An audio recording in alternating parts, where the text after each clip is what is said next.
आप सभी कैसे हैं? आप सभी बढ़िया तो हमें बढ़िया। आज आपके लिए होने वाला है ये वीडियो बहुत खास। और इस वीडियो को बिना देखे आप केमिस्ट्री का एग्ज़ाम देने मत जाइए।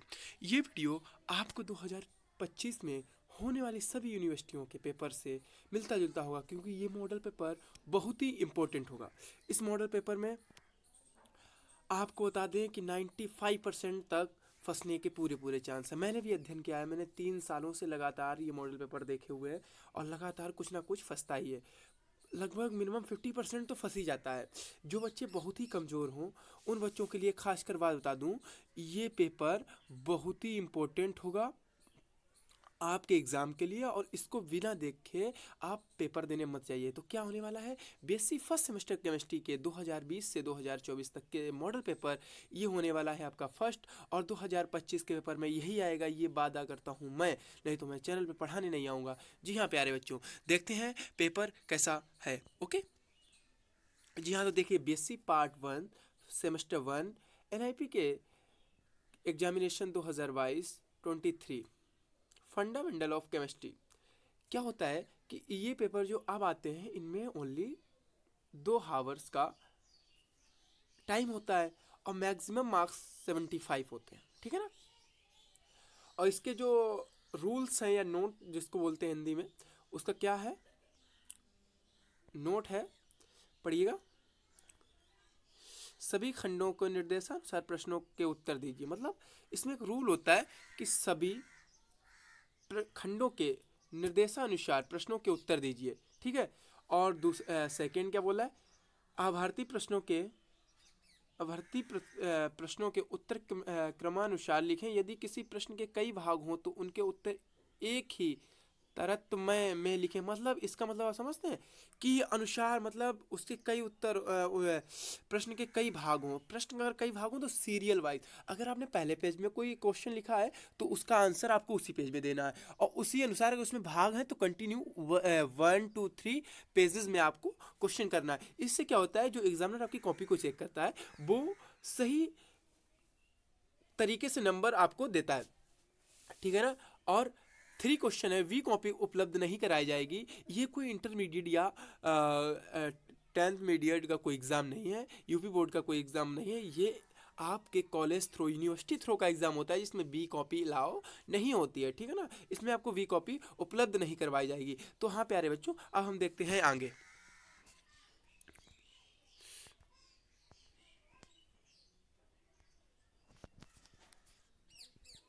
अब हम देखते हैं आगे। नेक्स्ट क्या होता है, खड आ। अब यहां से आपका पूरा पेपर शुरुआत होता है, ठीक है। ये देखिए इसमें लिख रहा है, इस खंड के सभी प्रश्न अनिवार्य है। प्रत्येक प्रश्न 5 अंकों का है, प्रत्येक प्रश्न 5 अंकों का है। इसमें पहला ए ऑप्शन दिया गया, दीजिए उदाहरण सहित अफवाह सिद्धांत को बताइए। ये क्वेश्चन इतना इंपॉर्टेंट है बेटा कि ये आपको बता दूं, लगातार लगातार 5 सालों से बराबर पूछा जा रहा है। 5 सालों से बराबर पूछा जा रहा है, 5 सालों से लगातार आ रहा है ना। और ये बी क्वेश्चन दिया है, संकरण को परिभाषित कीजिए कीजिए इसका वर्गीकरण कैसे किया जाता है। वाह, ये क्वेश्चन अगर 5 में तो आया ही आया है, बट लेकिन ये 15 नंबर में भी आता है। कुछ यूनिवर्सिटियों में 25 का लॉन्ग आता है, ये लॉन्ग नंबर में भी आता, लॉन्ग क्वेश्चन में भी आता है, और ये 15 या 25 नंबर का क्वेश्चन पुट अप होता है। इतना इंपॉर्टेंट है ये क्वेश्चन, आपको बता दें बहुत ही ज़्यादा इंपॉर्टेंट है ये क्वेश्चन।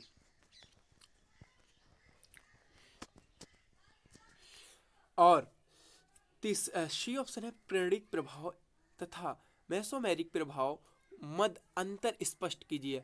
आपको बता दें ये पिछले कानपुर यूनिवर्सिटी में 2000 जब एनपी आई थी उसके अनुसार ये 2 बार पूछा जा चुका है, 2 पेपरों में पूछा जा चुका है ना। तो ये भी इम्पोर्टेंट है अपनी दृष्टि, परीक्षा की दृष्टि से ये तो इम्पोर्टेंट है ही।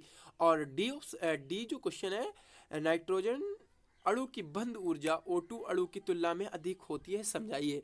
ये भी बहुत ही इंपॉर्टेंट है। मतलब यहाँ पे जो क्वेश्चन दिए जा रहे हैं इसमें से आपको बता दूं 95% क्वेश्चन आपके एग्जाम में पुटअप होने के पूरे पूरे चांस हैं, ठीक है ना, पुटअप होने के पूरे पूरे चांस हैं। ई मुक्त मूलक क्या है, इसके स्थायित्व का वर्णन कीजिए। ये ज़्यादा कोई इंपॉर्टेंट नहीं है, लेकिन फिर भी इसको आपको पढ़ के जाना है। प्रकाश जो क्वेश्चन है ना, प्रकाशित स्वीकृता से आप क्या समझते हैं, ये ज़्यादा पूछा नहीं गया, इसको डिलिए, इसको मत पढ़ के जाना, कोई दिक्कत नहीं।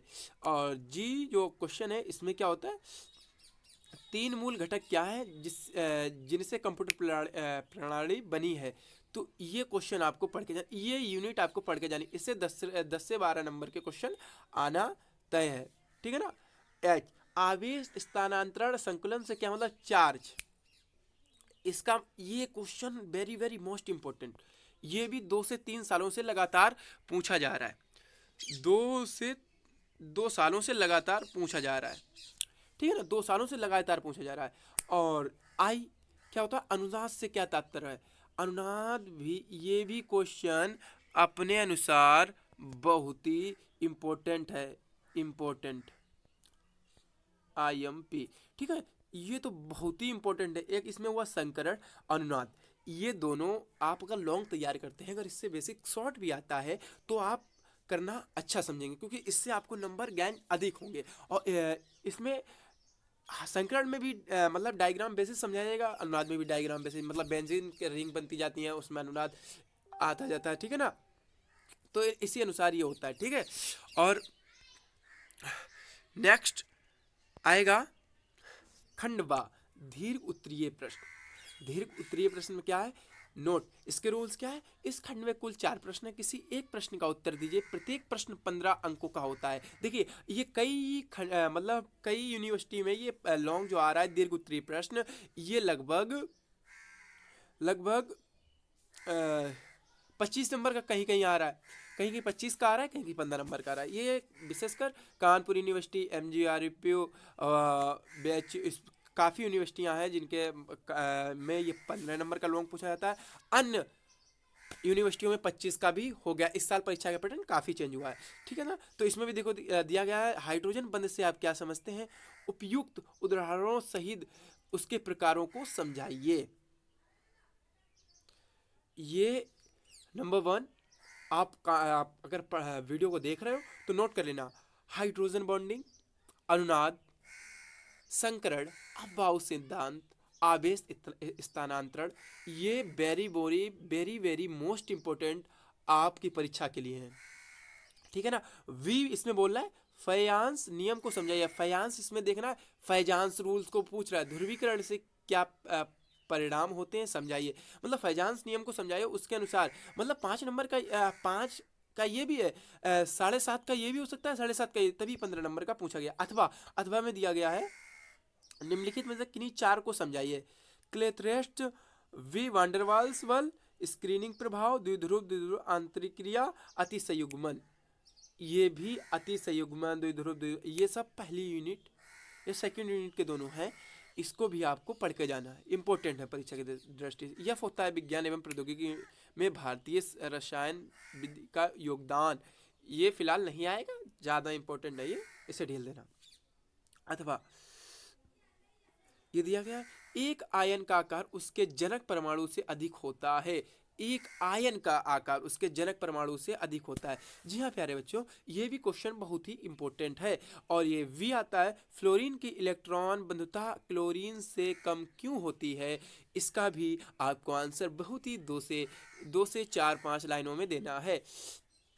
सी ऑप्शन है, पोटेशियम पॉजिटिव की आयनिक त्रिज्या Cl- से छोटी होती है। इस मतलब वी और सी मिलता जुलता है, इसमें आपको ज़्यादा कंफ्यूजन नहीं, 2 से 3 लाइनों में आंसर देना है। डी ऑप्शन है, कार्बन नाइट्रोजन तथा ऑक्सीजन की आयनीकरण ऊर्जाएं ऐसी क्रमशः का पालन करती हैं। तो इसका भी ये तीनों क्वेश्चन VCD लगातार एक जैसे थोड़े मिलते जुलते हैं, कोई दिक्कत नहीं होगी, पढ़ के जाना, आराम से लिख लोगे। 75 में 75 लाने का प्रयास ज़रूर आपका पूरा होगा अगर आप पढ़ते हैं डी सुपर क्लासेस के साथ। तो ए जो है अथवा में आता है, इलेक्ट्रॉन बंधुता एवं विद्युत ऋणात्मकता के मध्य क्या अंतर स्पष्ट है, क्या अंतर है, यह समूह एवं आवर्त में कैसे परिवर्तित होता है। ये भी बहुत ही इंपॉर्टेंट है, इलेक्ट्रॉन बंधुता एवं विद्युत ऋणात्मकता। ठीक है, इलेक्ट्रोनेगेटिविटी और निगेटिविटी, ठीक है ना, इसी अंतर्गत। और बी ऑप्शन है N2 का आणविक ऑर्बिटल आरेख बनाइए। N2 का आणविक, ये पूछा गया है मॉलिक्यूलर ऑर्बिटल थ्योरी के अनुसार, ठीक है ना। तो ये आपकी परीक्षा के लिए बहुत ही इंपॉर्टेंट है। नेक्स्ट, खंड सा दीर्घ उत्तरीय प्रश्न जो इस प्रकार है। इन खंड में कुल 4 प्रश्न, किसी प्रश्न का उत्तर दीजिए। प्रत्येक प्रश्न 15 अंकों का है। पदों में समझाइए। देखो ये भी एक टिप्पणी बोली जाती है, कार्बन, काइरलता, एरेंज, कैम, स्केच, ऑर्बिटल्स। तो ये